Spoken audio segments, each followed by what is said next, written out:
Hi, everybody, and welcome back. I seldom criticize other YouTube creators. I basically just click out and look for something else to watch, and I certainly do not punish myself by watching an hour of something which may irritate me and drive my blood pressure up. But in the Summerwell's case, I must admit that this has actually happened. I have actually heard things coming out some of the brightest people's mouths in the Summerwell's case that had me hold my head in despair and roll my eyes. But it was while listening to one such narrative that something indeed clicked with me. The discussion was once again about the alleged footprints, which may or may not have belonged to Summer. Now, I've heard about a neighbor speaking about the footprints. I've heard numerous YouTubers talking about the two footprints. And a few days ago, Summer's father even talked about the two footprints, explaining where they were found and saying that he believes the police even made casts of the prints. What I have not heard is law enforcement and TBI taking those footprints seriously. And here is why I think law enforcement is not taking it seriously, or if they are not making it public. According to the father, Don Walls' narrative, which he states are things they learned from law enforcement, Summer's scent was traced down to Beech Creek Road, where they lost the scent and thus they assume she was loaded into a vehicle.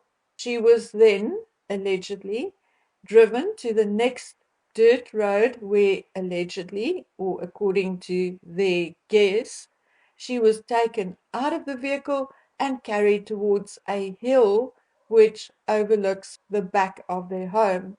And then I think they mentioned that along the way were or are some cabins, sheds, or lean tos, well, some kind of structure. The fact that there were two footprints prompts Don Wells and certain creators to assume or believe that Summer was carried and put down at least twice.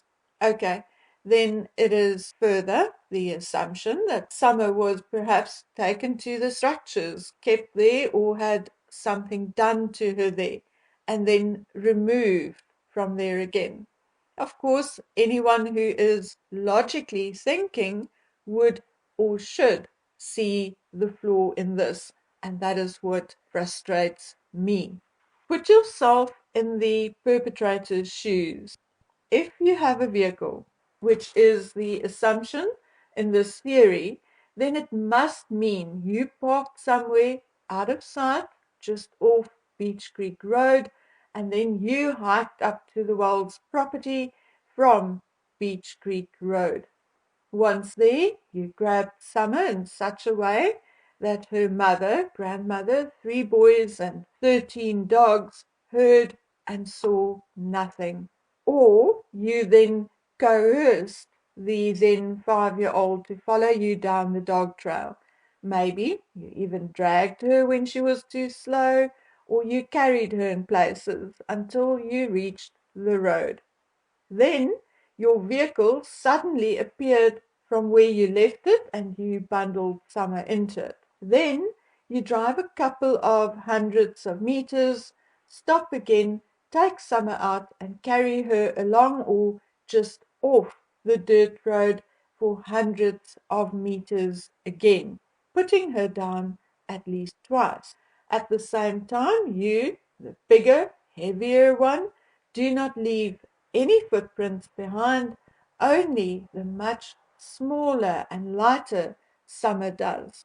But not only that, you walked onto private land twice without fear of being detected and without once leaving your own footprint, without snagging your clothing on anything or leaving any kind of DNA or trail sniffer dogs could follow. Nor was your vehicle detected once where it either was left or temporarily abandoned. I'm sorry, I do not believe this scenario. Maybe it would be a little more believable if we assumed that there was one vehicle but two people, one being the driver and the other one, obviously, the child snatcher. But some element in this story still does not sit well with me. Why would a perpetrator do that? Why not just bundle the kid into the vehicle and get the heck out of the area? Look, I'm not disputing the footprints. Too many people, including EcuSearch, spoke about the footprints and had theories surrounding the prints. But I think the reason why law enforcement is not putting emphasis on it is because, one, they are not sure or cannot prove that the prints belong to Summer. But then again, Don Wells said the dogs alerted on the prints. Secondly, law enforcement cannot prove when the prints were made. And thirdly, law enforcement cannot figure out how the prints got there and without any other footprints or tracks leading to them or away from them. So, taking all of that into consideration, I came up with a possible solution. Not that it is one I particularly subscribe to, on the contrary, but which is certainly in the realms of possibility. As young teens and older children, my brother and I had scooters and off road motorbikes. We did not have four wheelers like the Wells boys, but the same principle applies. From time to time, I would be on the back of the off road motorbike with my brother driving, but mostly I would be riding and he would be the passenger because he was younger and smaller. Often on these adventures, we would have to stop and one would have to hop off and drag a branch or a rock out of the way. So, of course, there would be only one set of footprints. My brother would hop back on just to hop off again 50 to 100 meters further along to drag the next piece of debris away. If we are talking about four wheelers like the Wells boys had, then the rider does not even have to put his feet down while he waits. The width of the tires would result in better weight distribution, and therefore it is possible that by the time the footprints were found, the tire tracks had blown away or was blown over. So, who could have taken Summer in this manner? Who had access to off road motorcycles or four wheelers other than the Wells boys? Were the kids playing and there was an accident? Or were the boys or one of the boys sick and tired of always having to watch Summer?